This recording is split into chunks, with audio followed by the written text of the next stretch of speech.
Bahwa suasana kebatinan kita hari ini prihatin, cemas, sekaligus marah.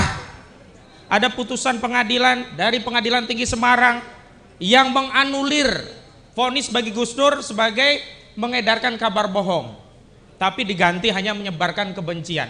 Artinya apa? Ijazah presiden yang palsu itu patut kita sematkan sebagai benar-benar palsu karena bukan bohong.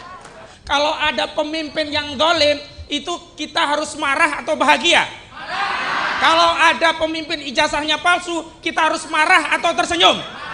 Kalau ada orang yang bohong tentang SMK dan seterusnya, kita marah atau kita tersenyum?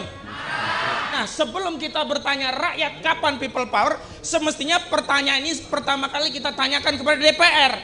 Kapan DPR memakzulkan Jokowi? Takbir! Bahwa negara kita sedang bermasalah, butuh perubahan, rakyat harus bergerak, people power, takbir!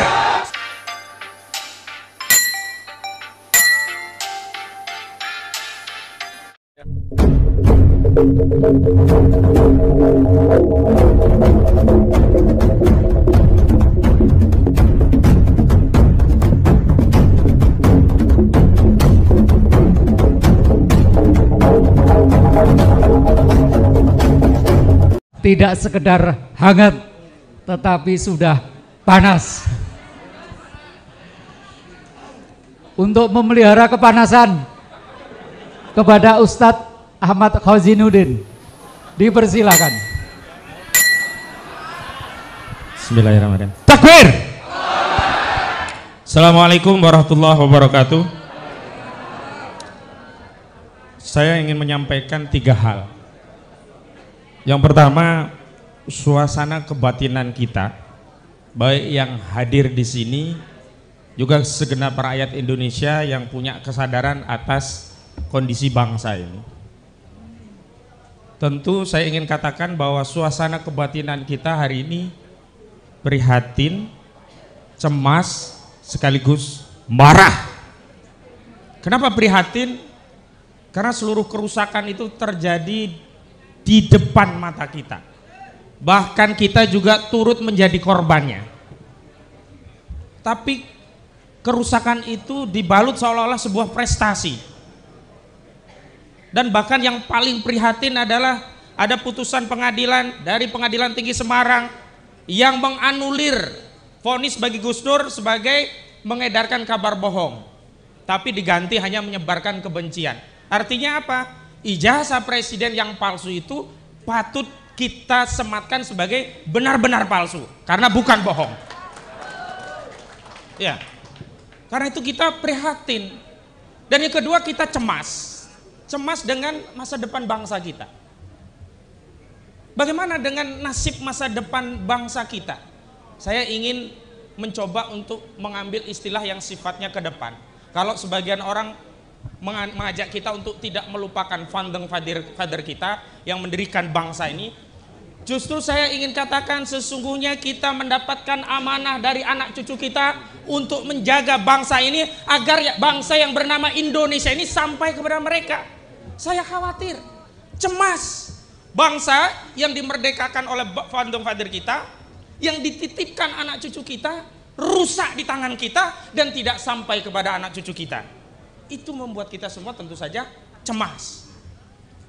Dan kemarahan itu tentu saja layak untuk kita sampaikan, karena kalau dalam Islam marah dan benci itu harus disandarkan pada syariat.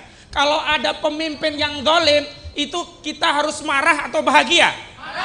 Kalau ada pemimpin ijazahnya palsu, kita harus marah atau tersenyum? Kalau ada orang yang bohong tentang SMK dan seterusnya, kita marah atau kita tersenyum? Kalau ada pemimpin yang zalim, itu kita harus marah atau bahagia? Kalau ada pemimpin ijazahnya palsu, kita harus marah atau tersenyum? Kalau ada orang yang bohong tentang SMK dan seterusnya, kita marah atau kita tersenyum? Kalau ada pemimpin yang zalim, itu kita harus marah atau bahagia? Kalau ada pemimpin ijazahnya palsu, kita harus marah atau tersenyum? Kalau ada orang yang bohong tentang SMK dan seterusnya, kita marah atau kita tersenyum? marah itu alamiah. Ya, yang kedua, kondisi faktual yang ada hari ini memang kita sadari tidak lepas dari sebab akibat pada kondisi sebelumnya. Tentu yang terakhir yang ingin saya sampaikan, kita bicara resolusi. Apa resolusinya? Makanya tidak perlu diperdebatkan, ada 3 jalan, dan 3 jalan itu silahkan kita lakukan perubahan ini dengan 3 jalan ini tanpa mengesampingkan satu pada yang lain. Bagi sebagian yang menganggap masa depan kita akan diperbaiki dengan Pilpres, dengan pemilu 2024, ini memang salah satu jalan.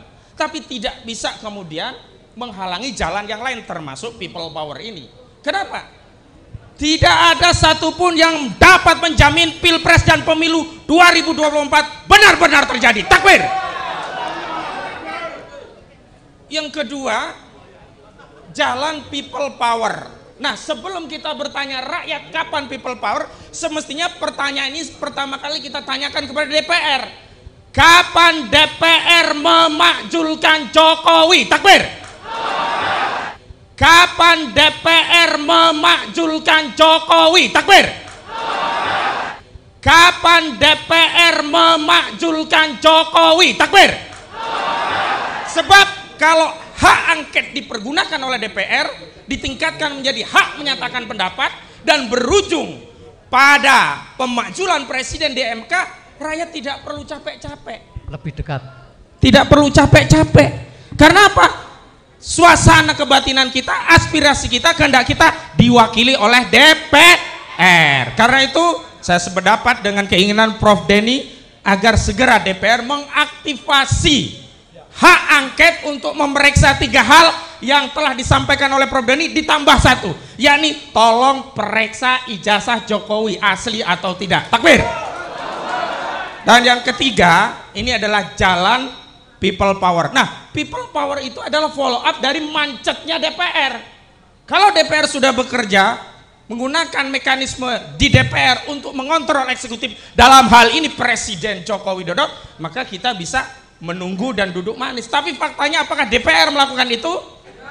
Karena itu kita juga punya hak konstitusional untuk melakukan apa yang disebut dengan people power. Jadi ada lewat pemilu, ada lewat DPR dan people power, dan terakhir lewat dakwah. Dan dakwah ini juga penting. Kenapa? Jangan anggap dakwah amar ma'ruf nahi mungkar itu sepele. Karena kekuatan people power ini tidak akan makin membesar kalau tidak kita terus gelorakan. Dakwah amar ma'ruf nahi mungkar. Kita katakan yang sejujurnya bahwa presiden ini bermasalah. Jangan pura-pura, jangan mengatakan negeri kita baik-baik saja. Kita katakan dengan tegas bahwa negara kita sedang bermasalah, butuh perubahan, rakyat harus bergerak, people power, takbir. Assalamualaikum warahmatullahi wabarakatuh.